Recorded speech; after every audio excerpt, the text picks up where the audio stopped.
when you talk about a player like Riley Frizzell, I mean, we've seen her hit some power this week.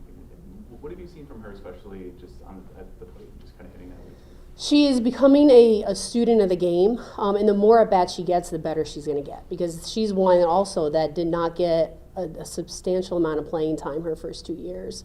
So every single at bat, she's gaining that information.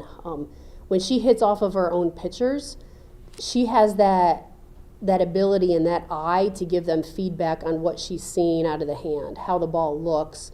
So it's just going to continue to get better the more repetitions she gets. But I would say with Frizzell, she's probably one of our most vocal leaders. You could see that when she was in the dugout for the past couple years. She's the same exact way when she's on the field. She is our energy within the team. She's the one who rallies them. She's the one that tells them, this is the things that we need to do. Hey, we need more energy out of the dugout. We need to be more intense on the field. She has such an unbelievable pulse of the team, and it carries over to her play. You may have already been asked about her, but a player like Alex Honnold, have you seen her step up, in the wake of all those seniors leaving, obviously her stepping up now? Yeah, and Alex has always been that way. She is such a quiet, unassuming person, and I'm so glad that she's getting the recognition that she deserves. She comes in and she is so unbelievably consistent. She has such an unbelievable eye for the ball. She does not chase the ball out of the zones. The amount of times that she has walked is so unbelievably impressive, and now for her to be able to hit the ball to all fields, she's not just a one-dimensional hitter, and her being able to capitalize and hit the ball out of the ballpark is just adding obviously to her offensive power. But she deserves it. She has been working so unbelievably hard. And I think what's really special about Alex is that because she's so very unassuming, she does not show a lot of emotion. So when she does capitalize and gets that spark going for the team, they rally even more because they just try to get her to smile and show a little bit of passion and emotion, which is really cool. With some of these young girls, what do you feel like? Obviously, I'm sure you're learning more and more about them game to game. What do you feel like to this point in the season? Obviously, had a few games now here. What do you think you've learned the biggest thing? They have so much unbelievable potential, but I'm going to say that because we are very inexperienced, we only have 3 people on the field right now that have the experience at this level.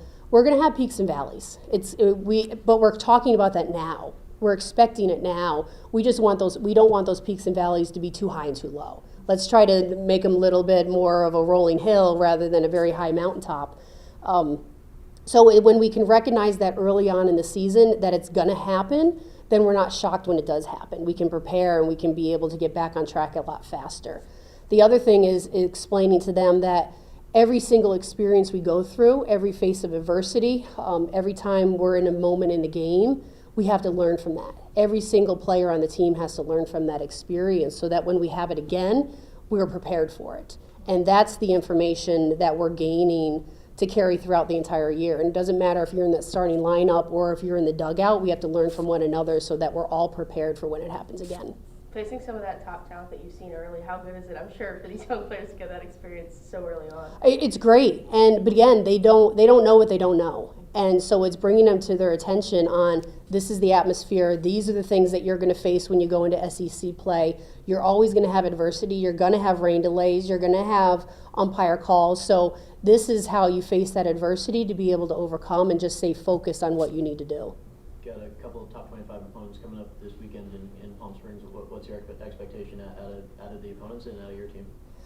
Again, we don't care who we're playing. We don't care what the name is across our chest. We're just looking at what we do. We have an off day today that they deeply need, and we're going to get back to work tomorrow and do some things. It's going to be great on our field, so that'll be great to be able to practice on some dirt, and then back on a plane Wednesday morning. So it's continuing to take care of the ball. I'm extremely impressed with our defense. We played extremely well defensively, so that's going to always keep us in the ball game.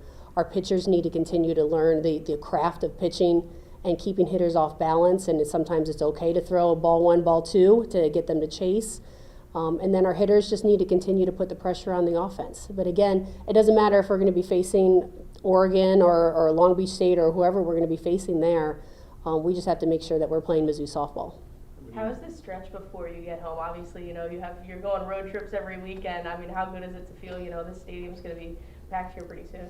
The entire season is planned out for a reason. Our October with our fall games is a grind. We do 20 hours a week. We're working out at 6 o'clock in the morning. We have very late practices. And that's preparing us for right now, and right now it's preparing us for postseason. So it's bringing that to their attention on this is why we do what we do. You're going to be tired when we're going into finals week and we're going to the SEC tournament, into regionals. But if you can get through this grind now, it's setting you up to be able to handle it when it's the most important part of our season. But it's so unbelievably rewarding. It's so great, and I'll always say to the team, tough teams win on Sunday. And when you're tough and you mentally can battle and physically can find any ounce of energy after 11 games in 10 days to be able to pull out that win, that's going to help prepare us for down the stretch and into postseason. And it's so much better to fly home on a trip after a win than it is at a loss. Player like Jenna Laird, I feel like, obviously remember when she came to campus, and now it seems like she's made 20 preseason lists and obviously starting off well here, How much have you seen her grow from when she first got on campus here to where she is now, obviously? She is such an unbelievable player, and I said to Jeff Cottrell on the flight home, when she doesn't get on base, it's almost like you're disappointed because you expect her to get on base every single time because she pretty much is getting on base every single time. She is such a force. I mean, for her to beat infield hits out, drop bunts, triples, the defensive plays she makes, I mean, just clutch, and to have her at the top of the lineup, she is just truly the spark plug to our entire offense. When you look at a player like Peyton that transferred in from Texas Tech, I mean, what has she brought so far to this team, and what do you see, because you placed her maybe a little bit later in the lineups and kind of put her around different places. What have you seen from her as you kind of find a spot for her? I think any transfer that comes into our program offers a different, unique perspective. Because they've experienced something else. So then they appreciate the opportunities that they have here a little bit more.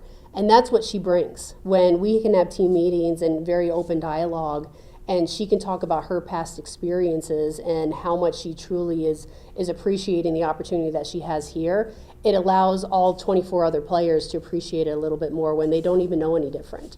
That's really what she's bringing.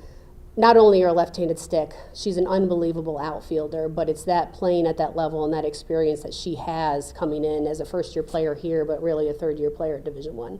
And with the way that she hits for average, especially at Tech, I mean, when she can bring that here, what does that add to the lineup specifically? The consistency, absolutely the consistency and understanding what she's capable of doing. I think she has a lot of power potential. We just haven't seen it yet. She's still trying to find her way in the offensive lineup. But she can add a lot of different versatility in terms of her at-bats. As far as your pitchers, have you seen Lauren or Jordan kind of step up a little bit more, obviously with I'm sure some young guys in there as well now? Both of them. I mean, Jordan Weber, her mentality is very, very special. She has the ability to be able to read hitters' swings, and she doesn't even know it. Like, we will watch game film, and I'll say, Jordan, what do you see with this person's swing? And she'll be able to, she's starting to learn how to put it into words, but when she's on the mound, she can read the bat angle naturally to be able to figure out where she needs to put that ball to get the result that she wants. Lauren Krings has completely elevated her game. She's throwing consistently 68 to 71. Last year, she was probably living around 65 to 67. She's gotten herself in much better shape. She has command of both sides of the plate.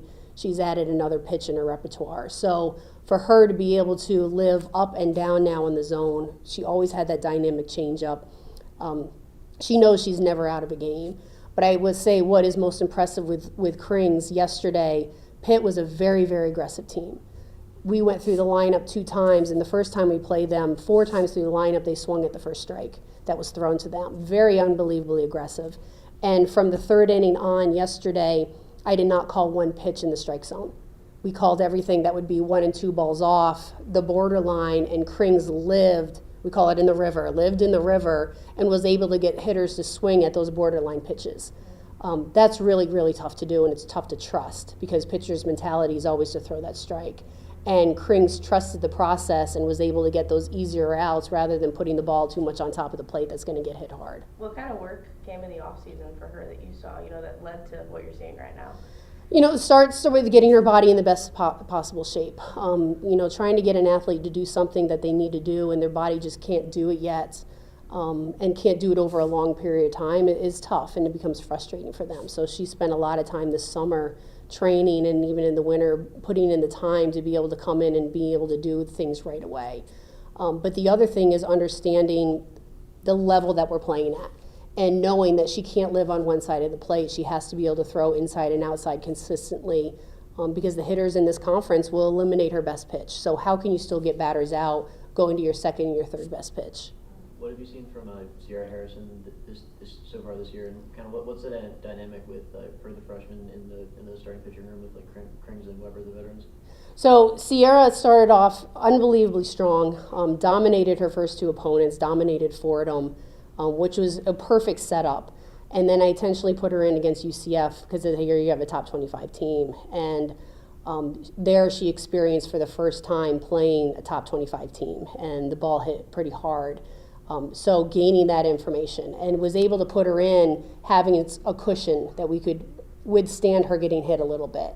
To going back, watching video and watching what pitches are you getting swings and misses and what pitches are you getting hit hard, being able to maximize that. Again, Krings and Harrison are very similar where they want to throw strikes. And Cece, I think, only has 7 walks so far on the year, so very, very low, especially for a freshman.